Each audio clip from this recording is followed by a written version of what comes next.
C'est pour ce deuxième atelier de l'après-midi où on va parler donc, comme ça vient d'être évoqué au micro, de biodiversité et de sauvegarde de l'environnement dans un dialogue croisé entre deux associations militantes, les amis de CAPT Tunisie. Donc CAPT, c'est collectif pour la plantation et la transition, collectif d'acteurs pour la plantation et la transition environnementale, qui est basé à Marseille et qui développe ses activités à l'étranger, notamment en Tunisie. Donc c'est Amira Samsa, qui est ingénieure en développement rural et qui est coordinatrice du projet, qui nous parlera de ses actions dans le parc naturel de l'Ishkel en Tunisie. Et le deuxième projet sera présenté par Christophe Brosset, donc, qui est directeur du CARI, qui est une ONG de plaidoyer basée dans un petit village à côté de Montpellier, et Abdel Moulaye, qui vient donc de Lagouat, dans le Grand Sud algérien, à travers donc leur activité via le réseau social de développement durable des oasis, qui nous expliqueront donc l'importance de protéger ces systèmes agraires millénaires et tout ce qu'on peut faire dans une oasis, notamment les plantations de palmiers, dattiers. Moi j'ai eu la chance de passer sur leur stand tout à l'heure et de goûter quelques-unes des succulentes dattes. Je vois qu'il y en a qui sont posées sur la table. Voilà, donc avec l'association de protection de l'environnement j'ai oublié le nom de la commune. De Beni Yezgen. Beni Yezgen. Et donc des oasis qui sont aujourd'hui menacées notamment par la pression démographique et plus globalement par toutes les conséquences du dérèglement climatique. Voilà, je vous passe la parole. Merci beaucoup de nous faire l'honneur de votre présence et d'être venu de loin pour certains.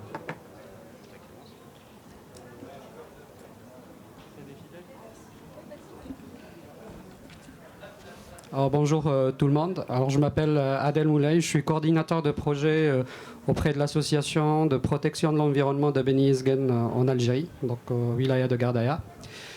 Donc l'association de l'APEB est une association locale qui a été créée en 1989.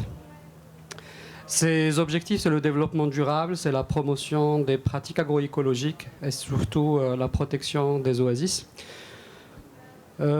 Actuellement, l'APEB est aussi point focal du RADO, donc Réseau associatif de développement durable des oasis, qui va regrouper à peu près 115 ONG algériennes qui œuvrent pour les oasis. Donc on a de tout, hein, associations, coopératives, fondations, groupements agricoles qui font des pratiques agroécologiques, qui font de l'emballage pour les dates, qui font de l'écotourisme, d'autres qui œuvrent pour les problématiques ou les thématiques liées à l'eau, etc. Donc du coup, on a un réseau qui fait 115 ONG algériennes regroupées autour du RADO, et l'APEB, c'est le point focal. Alors, l'APEB, au départ, elle était une petite association locale, donc on œuvrait uniquement dans la vallée du Mzab, c'est dans le lieu de l'ancrage territorial de l'association. Et puis, petit à petit, l'association a commencé à grandir et aujourd'hui, on intervient à peu près dans 6 départements qui font une superficie d'1 million de kilomètres carrés, donc c'est immense. L'APEB jusqu'à maintenant a géré 13 projets. Donc le premier projet qu'elle a eu à gérer, c'est la réhabilitation du système de lutte contre les crues et du remplissage des nappes superficielles. Donc c'est un projet qui a duré entre 2002 jusqu'à 2006, et ce qui a permis un peu de protéger la zone contre des inondations qui ont eu lieu en 2008. Donc la commune a été très peu touchée par ces inondations, contrairement aux communes aux alentours. Donc depuis la création de l'APEB en 1989 jusqu'à 2000, l'association faisait beaucoup plus de travaux de volontariat, donc très peu de projets. Mais avec la création du réseau du RADO, donc le réseau de développement durable des oasis, l'APEB a commencé à mener des projets. Et de là, elle a pu mettre en œuvre 13 projets qui vont de la thématique de l'eau à la préservation de l'agrobiodiversité. On est beaucoup investi dans la formation. L'association est dotée d'un centre de formation en agroécologie.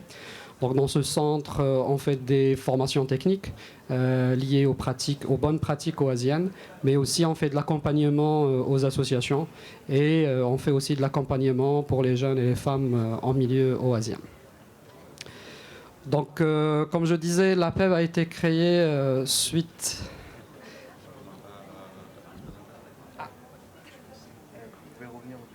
D'accord. Alors je passe la parole à mes collègues. CAPT Tunisie. Merci. Bonjour à tous. Donc, je m'appelle Édouard Jean. Je suis le cofondateur de CAPT avec Faisal Boulkout qui est ici. CAPT signifie Collectif d'acteurs pour la plantation et la transition environnementale.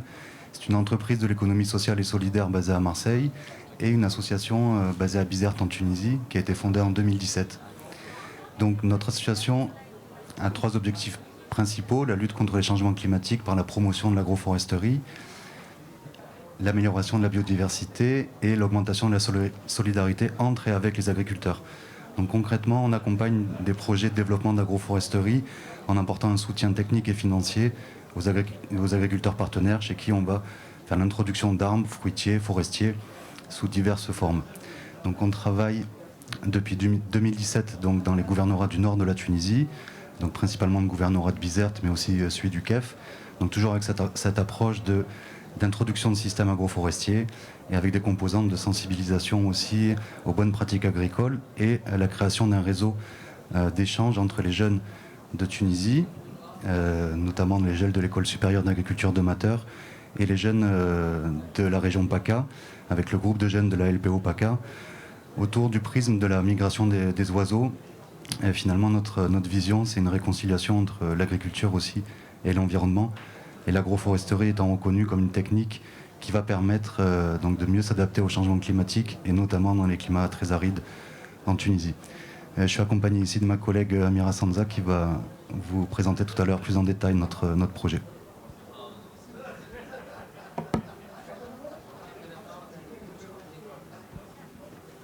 Alors comme je disais, la création de la PEB et quelques années plus tard, la création du réseau associatif de développement durable des oasis est venue suite à un constat de dégradation des oasis qui repose au fait sur trois enjeux majeurs. Donc on a l'enjeu écologique. Donc les oasis sont frappées en plein fouet par ces changements climatiques, dérèglements climatiques. Donc par exemple ces 2 dernières années, c'est une sécheresse successive et récurrente qui impacte les productions agricoles.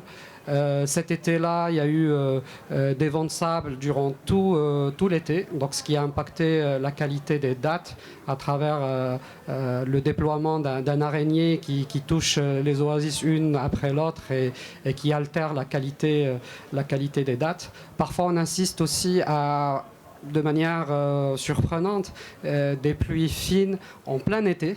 Donc, ce qui impacte le degré de maturité des dattes. Donc, les dattes n'arrivent pas à maturité et du coup, on a une perte qui peut être estimée jusqu'à 30%, une perte sèche des productions agricoles. Donc, l'enjeu écologique est très important parce qu'on assiste à ces dérèglements climatiques, à un assèchement des nappes superficielles, à ces sécheresses récurrentes. Donc, ça impacte forcément les nappes superficielles et il y a de moins en moins d'eau dans les oasis. Après, il y a Est-ce qu'il arrive que des oasis se tarissent ? Exactement, il y a beaucoup d'exemples d'oasis qui se tarissent parce que la nappe superficielle, elle n'y est plus, ou elle est descendue à des niveaux très bas, où il faut beaucoup de moyens pour aller puiser ces eaux. On a beaucoup d'exemples, surtout quand il s'agit des routes, c'est-à-dire des oasis creusées en plein désert, ou des oasis qui s'alimentent à partir des rivières. Donc s'il n'y a pas d'eau, donc on n'a pas un autre moyen, donc automatiquement les oasis, il n'y a plus d'eau, donc ça sèche et un dépérissement des palmiers et des cultures associées. Ça c'est assez fréquent, surtout au nord du Sahara. On est beaucoup plus dépendant des ressources superficielles, donc des pluies, des crues, qui peuvent alimenter ces oasis. Après, il y a aussi tout ce qui tourne autour des enjeux socio-économiques. Donc il y a le morcellement, l'atomisation des structures agricoles par le fait de l'héritage. On a un hectare, le père a un hectare, après son décès on a moins d'un hectare, etc. Et puis il y a assez de problématiques. Il y a beaucoup d'ayants droit à la fois sur le foncier et l'accès à l'eau, et ça crée beaucoup de problématiques. Il y a aussi une migration de la main-d'œuvre. Malheureusement, à côté des oasis, on a quelques gisements de pétrole et de gaz juste à côté. Donc la main-d'œuvre qualifiée souvent part pour chercher des conditions meilleures dans ces sociétés. Et du coup, on a une rupture du courroie de transmission du savoir entre les générations. Il y a aussi des problématiques sociales à cause de la croissance démographique. Donc du coup, il y a une pression énorme sur le foncier agricole et du coup sur les oasis, et on construit à l'intérieur des oasis. Donc il y a un problème d'urbanisation. Donc il y a un problème aussi des pollutions. Les petits hameaux deviennent des villes. Donc il y a une problématique des eaux usées qui polluent les nappes superficielles. Donc il y a énormément d'enjeux socio-économiques. Peut-être on parlera tout à l'heure. Et enfin, je terminerai par des enjeux liés à la gouvernance et des politiques publiques inappropriées. Les oasis sont très peu reconnus et très peu aidés. Et quand il y a des aides, les aides vont vers quelques variétés de palmiers dattiers qui ont un intérêt économique. Donc du coup, on crée de la monovariété. Et du coup, on a pas mal de maladies qui vont se développer parce que du fait, on plante uniquement de Deglet Noor pour l'exporter, etc. Donc ça crée des maladies qui pullulent un peu dans les oasis et créent d'énormes problèmes. Et à côté de ça, il y a aussi, je ne sais pas, peut-être pour des questions de sécurité alimentaire, en tout cas en Algérie, on est en train de mener des politiques de production de blé, d'oléagineux en plein Sahara. Et là, on puise énormément d'eau, ce qui assèche aussi, en plus de la sécheresse, qui assèche les oasis parce que c'est des grandes exploitations agricoles. Donc ils ont des moteurs, ils peuvent pomper l'eau et ça concurrence un peu. On a une dualité entre l'ancien système agraire et les nouveaux périmètres qui ne sont pas durables. Parce qu'il manque beaucoup d'éléments de durabilité dans ces oasis, mais le problème c'est qu'elles impactent les oasis. Donc voilà, grosso modo, un résumé succinct des trois problématiques auxquelles on est confronté aujourd'hui aux oasis. Une question rapide sur le statut foncier des oasis. En fait, qui est le propriétaire, le détenteur du droit d'usage de l'oasis ? Alors pour le propriétaire, pour le foncier, on est dans l'individuel. Et pour l'accès à l'eau, c'est en fonction de la terre. Donc de l'individuel, dès que le père meurt, on a des enfants, des ayants droit. Donc ça se transmet, mais on est dans d'une propriété privée. Merci. On peut peut-être passer à vos voisins. Alors on a fait un jeu de photos pour questionner un peu le public. Donc notre première question, c'est quel est le lien entre ces deux photos? Donc on voit une oasis et un alpiniste.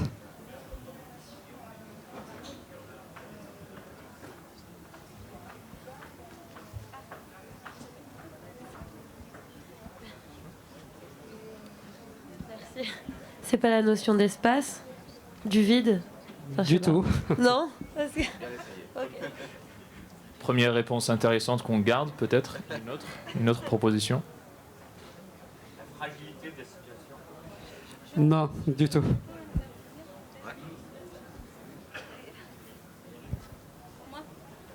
Oui, Omar. Alors je pense déjà l'ouvrier qui grimpe le palmier pour prendre les dattiers, il est dans la même situation, sauf que l'un est sécurisé et l'autre, je pense, pas sécurisé. Exactement. Voilà, c'est ce que j'allais dire. Je suis originaire du sud tunisien, c'est pour ça. Donc effectivement, là c'est un projet qui a été mené par une ONG française qui s'appelle BD, donc Biodiversité, Échange et Diffusion d'Expériences, puis repris par l'APEB et son partenaire en France, le CARI, Centre d'Action et de Réalisation Internationale basé près de Montpellier. Donc c'est un projet où on a travaillé sur la sécurisation et la professionnalisation du grimpeur du palmier. Donc le grimpeur du palmier dans les oasis, il grimpe à travers une corde qui n'est pas très sécurisée sécurisé et il faut qu'il ait les mains libres pour pouvoir mener des activités en haut du palmier. Donc en moyenne, on est sur 25 à 30 mètres, ce qui crée pas mal d'accidents.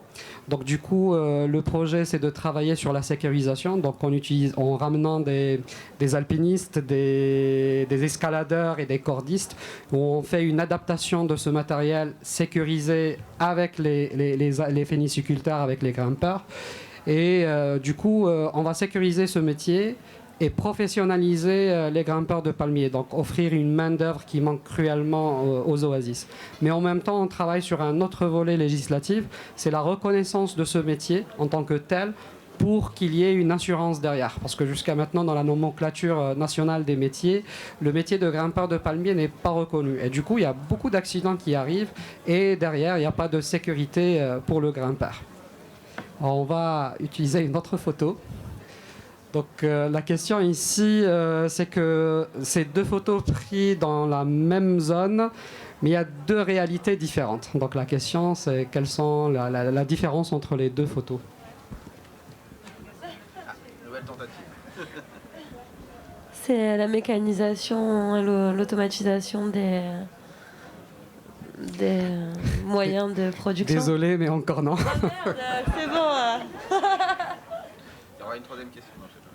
Il y a 4 photos. C'était néanmoins une bonne proposition. Peut-être une autre idée dans le public?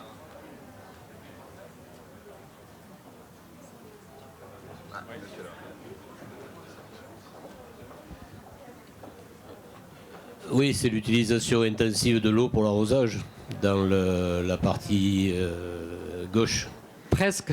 Et donc, assèchement des oasis. Effectivement, c'est pour expliquer ici c'est quoi une oasis et c'est quoi l'agriculture qu'on voit juste à côté. Donc une oasis, c'est un système agricole à 3 étages. Donc le premier étage, on a le palmier, donc sorte de parapluie ou de parasol qui va offrir un peu d'ombrage et d'humidité au reste de culture. Donc le deuxième étage, ça va être l'arboriculture, donc les arbres, qui vont offrir encore plus d'humidité et d'ombrage aux cultures maraîchères qui se trouvent au 3e étage, aux plantes aromatiques médicinales, au blé, aux cultures foragères. Donc sans le palmier, finalement, on ne pourra pas planter de la rigueur du climat, on ne pourra pas planter des arbres, on ne pourra pas planter des cultures maraîchères, on ne pourra pas faire des plantes aromatiques et médicinales. Donc du coup, le palmier dattier va protéger le 2e étage et le 3e étage, il va conserver l'humidité. Et si vous regardez bien dans la photo, tout autour de l'exploitation agricole, il y a des palmes sèches qui évitent l'entrée de l'air chaud. Donc du coup, on maintient une humidité et on utilise très peu d'eau. Donc il y a vraiment une rationalisation, une gestion parcimonieuse de l'eau, du fait qu'il n'y a pas beaucoup d'évaporation. Donc du coup, on utilise moins l'eau. Mais juste à côté, ce que vous voyez, c'est des pivots, donc c'est des systèmes d'irrigation qui irriguent le blé. Mais vous voyez qu'il n'y a aucune protection. Et dans le Sahara, vous savez très bien qu'il y a une évapotranspiration extrême. Donc il y a une grande quantité d'eau qui est pompée, qui s'évapore finalement, et très peu qui va tomber. Et comme le sol, le pivot, il va couvrir entre 30 et 60 hectares. Donc c'est impossible d'apporter du fumier sur l'ensemble de la superficie. Et comme c'est du sable, ça va s'infiltrer rapidement. Mais en s'infiltrant rapidement, ils vont drainer avec eux tout ce qui est produits chimiques, parce que le sol, il est pauvre, donc il faudra apporter beaucoup d'engrais. Et dans cet engrais, il y aura de l'azote. L'azote est extrêmement polluant à travers les nitrates. Et du coup, cet azote ou ces nitrates vont s'infiltrer très rapidement dans le sol, parce qu'on est dans un sol sableux extrêmement perméable. Donc on voit deux systèmes. Un système millénaire qui fait tout pour préserver et gérer de manière parcimonieuse l'eau, et un autre système, même s'il y a une mécanisation, même là on voit qu'il n'est pas du tout durable. Et c'est pour ça que je le disais tout à l'heure, il y a une inadéquation des politiques agricoles. On est en fait en train d'encourager le deuxième système qui n'est pas du tout durable. Donc voilà ce que interpellent ces deux questions. On passe à... Alors, désolé, il y a 4 photos. On passe à une question, un choix simple. Donc la question, c'est combien y en a-t-il de variétés de dattes en Algérie? Donc la réponse A, c'est 312, variétés différentes de dattes. Question B, 1100 variétés de dattes. Et réponse C, il y a 2510. Donc il y a une seule bonne réponse. Est-ce qu'on a des propositions? Et on va peut-être en recueillir plusieurs avant de donner à la fin la réponse. Sinon, ça serait trop facile.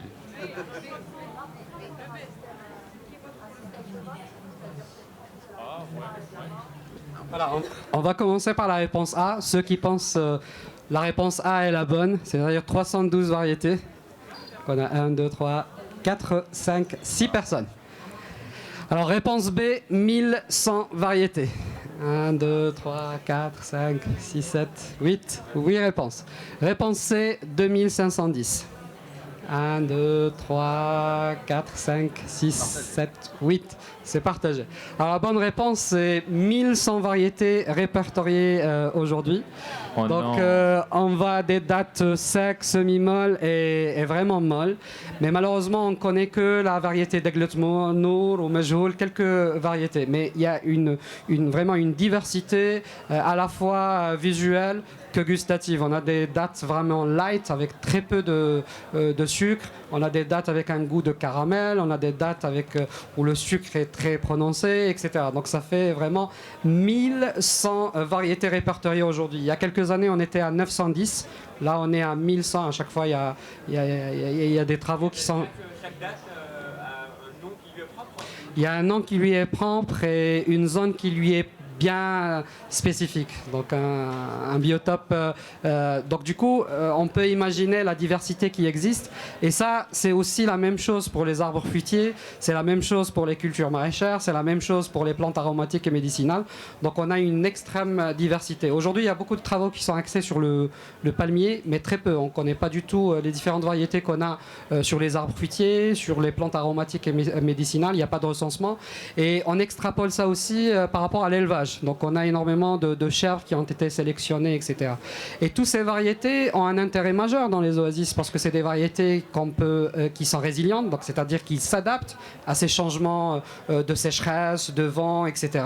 Et c'est dommage, on est en train de perdre ce patrimoine qui ont permis justement aux oasis de durer plus de 2000 ans. Alors dernière question. Les dattes peuvent être transformées en, donc réponse A, sirop, miel et vinaigre. Réponse B, en aliments de bétail, sucre ou café. Réponse C, en alcool, en fil chirurgical et en huiles essentielles. Donc on va faire la même chose. Qui pense que la réponse A est la bonne? 1, 2, 3, 4, 5, 6, 7, 8, 9. Alors réponse B. Qui pense que la réponse B est la bonne? 1, 2, 3, 4, 5. Réponse C, alcool, fil chirurgical et huile essentielle. 1, 2, 3, 4, 5, 6.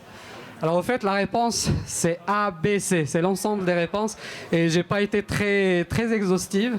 Donc on peut effectivement transformer ces dattes soit en sirop, ce qu'on appelle le rop. On peut le transformer en miel. On empile les dattes les unes sur les autres et on récolte du miel. Du vinaigre. Malheureusement, j'ai ramené tout ça, mais a priori, c'était interdit de faire rentrer des liquides. Donc, du vinaigre des dattes, il est très utilisé à la fois pour la consommation humaine, mais aussi pour des soins pour quelques pathologies dermiques. On l'utilise aussi pour l'aliment de bétail. L'aliment de bétail, des dattes qui sont secs, on peut les donner aux chèvres pour avoir plus de production laitière en sucre. Les noyaux de dattes sont torréfiés et à partir de là on fabrique du café. Bon, café peut-être c'est un peu, mais on dit café des oasis. Après, il y a une production aussi d'alcool chirurgical parce qu'on transforme en vinaigre, donc forcément il y a une fabrication d'alcool.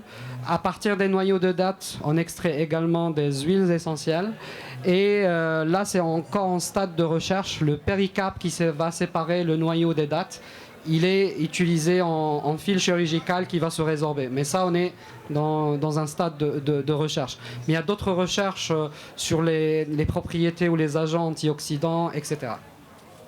Merci beaucoup pour cette présentation très complète, pleine d'anecdotes. Pour laisser un peu de temps, peut-être qu'on va quitter les oasis pour aller dans les montagnes de Fishkull et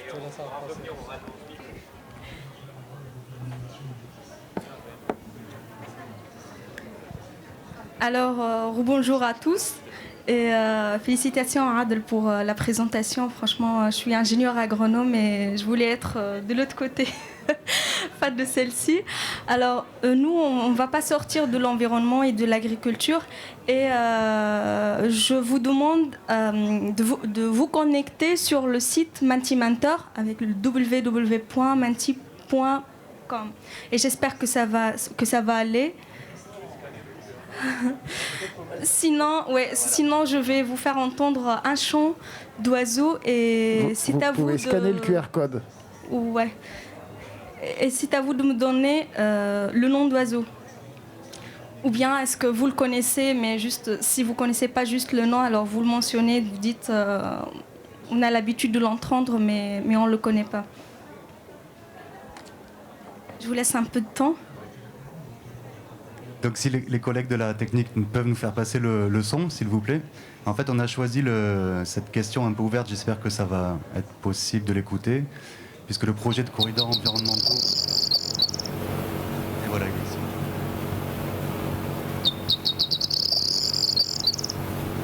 La tourterelle.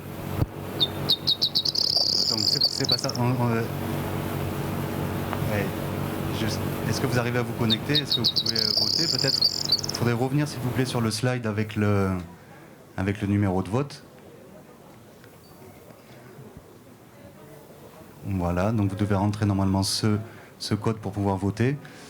Donc ce projet s'appelle donc Corridors environnementaux et d'échanges autour de l'Ischkel. C'est une continuité d'un projet d'introduction de systèmes agroforestiers qui a démarré en 2019. Donc cette nouvelle phase qui a démarré en 2021, donc cofinancée par l'Institut français de Tunisie, la Fondation de France en Tunisie et Univet Nature. Donc merci pour vos réponses. Peut-être que la technique peut nous remettre une deuxième fois le chant d'oiseaux. Merci. Et donc dans cette deuxième phase d'installation de corridors environnementaux, on a développé un axe aussi de sensibilisation.